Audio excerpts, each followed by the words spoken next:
OTEP à tous, bienvenue sur la chaîne des panafricanistes par essence, par conviction et par excellence. Celle des citoyens kémites par nécessité et obligation de combat. Nous sommes une chaîne qui n'est guidée que par nos ancêtres et rien que par les ancêtres qui appartiennent à l'égrégore du monde noir. Par conséquent, nous ne croyons en aucun Dieu venu de l'étranger. Toutefois, cette vidéo n'est aucunement destinée à inciter à la haine ou à la violence, car nous menons un combat qui est d'abord et avant tout spirituel, intellectuel et démocratique.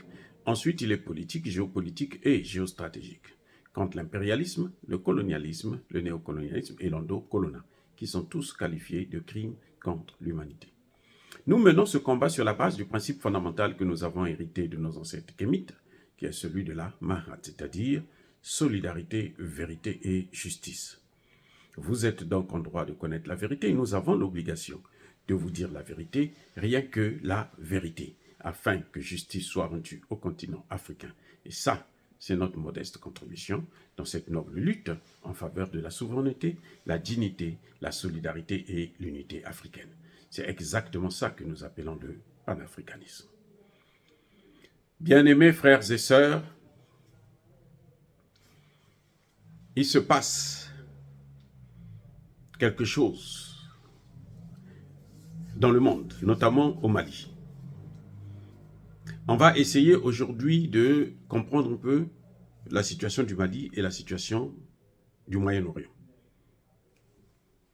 Le Hamas, qui est un groupe terroriste selon les États-Unis, pas moi, selon les États-Unis, a attaqué Israël.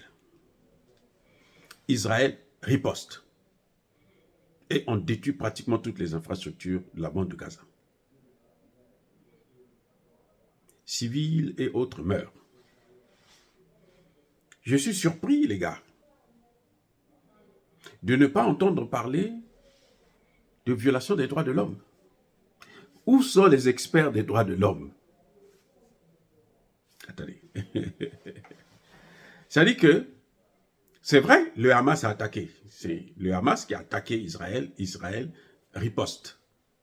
Mais vous savez, en matière de droit, là, on nous a toujours appris que la riposte doit être proportionnelle à l'attaque subie. Lorsque les Américains voulaient aller faire la guerre en Irak, les Américains ont décrété que, ils ont dit, hein, l'armée irakienne est la 4e armée au monde. Ce qui était faux. Parce que la première armée, c'est les Américains. Après, la deuxième, c'est les Russes. Après les Russes, vous devez avoir aujourd'hui les Chinois. Après les Chinois, par pitié, et ne me dites pas que c'est l'Irak, qui n'avait même pas l'arme nucléaire. Vous voyez, mais on nous a dit que c'est la 4e armée au monde. Tout le monde se dit, ah, donc c'est normal qu'ils puissent faire la guerre.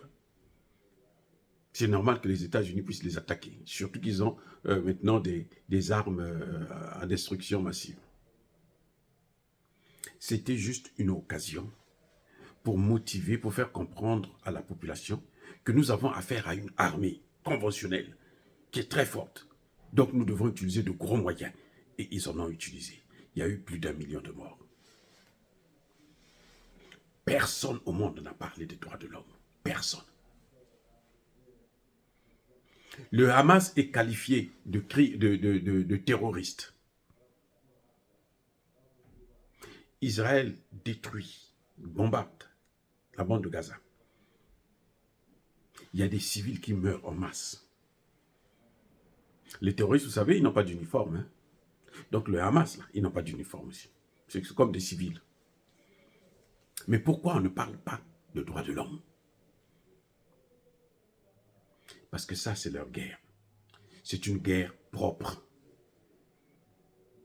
Où les violations des droits de l'homme, ça ne se pose pas. On tue tout ce qui bouge. Maintenant, lorsque les Maliens lancent l'offensive, en Moura et autres là, qu'est-ce qui se passe? La première des choses, c'est violation des droits de l'homme. Je suis surpris parce qu'à Néfis, là, ils n'ont pas parlé de droits de l'homme. Hein. En tout cas, jusqu'à aujourd'hui. L'armée malienne a occupé la localité d'Anéfis. Toute la localité. Donc, ils sont en train de progresser vers Kidal. Ne soyez pas surpris qu'à Kidal, on vous dit droits de l'homme. Pour décourager l'armée malienne. Pour freiner l'armée malienne. Les terroristes ont demandé des négociations. Le colonel Tchani a dit pas de négociation avec les terroristes parce que ça, c'est pas Tchani qui a inventé ça, c'est George Bush. Quand il y a eu 9/11, on a dit à George Bush, il faut négocier. Il dit non, on ne négocie pas avec les terroristes. Les terroristes, il faut les tuer. Jusqu'à preuve de contraire. Ben Laden n'a même pas eu droit à un tribunal. Oui. Ben Laden n'a jamais été écouté par un juge. Hein. Donc, aujourd'hui, là, rien ne peut dire que c'est effectivement Ben Laden qui l'avait fait. Ce sont les Américains qui ont dit, c'est George Bush qui a dit, pointé du doigt Ben Laden, que c'est lui qui est l'auteur de 9/11. Je suis d'accord, je n'en disconviens pas. Mais encore, il faut l'écouter pour savoir ce qu'il dit, quelles sont ses motivations. Voilà ce qu'on appelle les droits de l'homme. Les droits de l'homme qu'eux, ils veulent protéger, ceux des terroristes au Mali, mais c'est la même chose. En Israël, c'est la même chose. Aux États-Unis. Ben Laden n'a pas eu la chance de s'expliquer devant les Américains pour dire ce qu'il a fait et pourquoi il a fait, dans quelles conditions, avec qui il était. C'est l'armée américaine, ce sont les Américains, le président américain qui a déduit que c'est Ben Laden. Point. Maintenant, on ne discute pas. Ce n'est pas notre problème.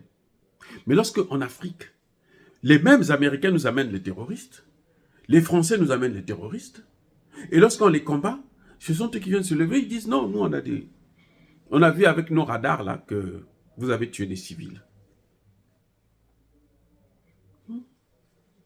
Il y a un problème avec la question des droits de l'homme.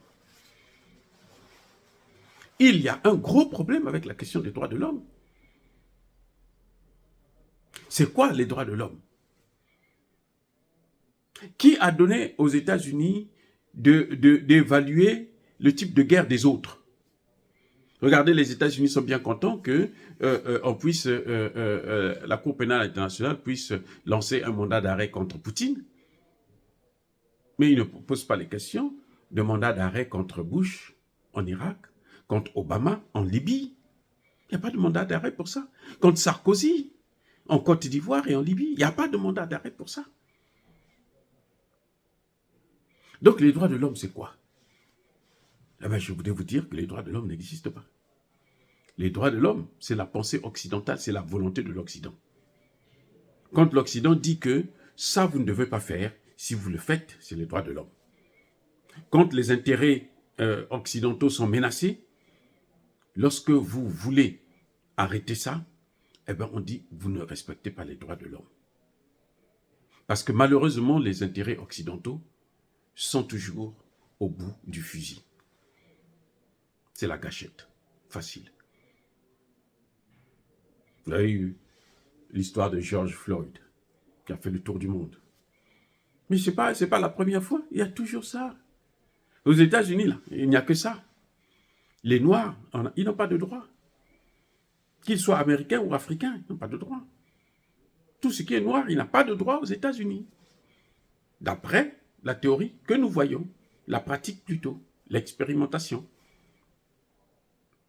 Mais chez eux, ils ont le droit de venir nous apporter les terroristes, avoir des bases chez nous, construire, vous savez, les Américains, la base des Américains au Niger, là, 25 km². Mais c'est tout un village. Tout un village. Et un village encore, c'est peu de mots, c'est gentil. C'est une ville. 25 km². Voilà. Donc, je crois que il faudrait que les Nations Unies puissent revoir cette notion des droits de l'homme. Surtout en temps de guerre. Est-ce que les terroristes ont des droits ou ils n'ont pas de droits? Si les terroristes ont des droits là, Mais il faudrait que ceux qui nous parlent des droits de l'homme puissent d'abord commencer par respecter les droits de ces terroristes-là avant de nous imposer le respect de ces droits, quand nous savons que les gens qui sont armés, on n'a pas besoin de parler avec eux, on les neutralise. Sinon, c'est eux qui vont vous neutraliser. Dire cela, c'est inciter à la haine ou à la violence, non. Yaba colère, Yamalem. Encore une fois de plus, bien-aimés frères et sœurs, soyez bénis. Je persiste et je signe. Soyez abondamment bénis par le Dieu des Kémites et par nos ancêtres angélisés. Mais que tous ceux qui persécutent le continent africain le pillent et le déstabilisent. Qu'ils soient noirs, blancs, chinois, arabes, indiens ou qui qu'ils soient punis, maudits, foudroyés, neutralisés, écrasés, effacés par ce Dieu des Kémites et par nos ancêtres angélisés. Vive l'Afrique éternelle. J'ai dit et j'assume.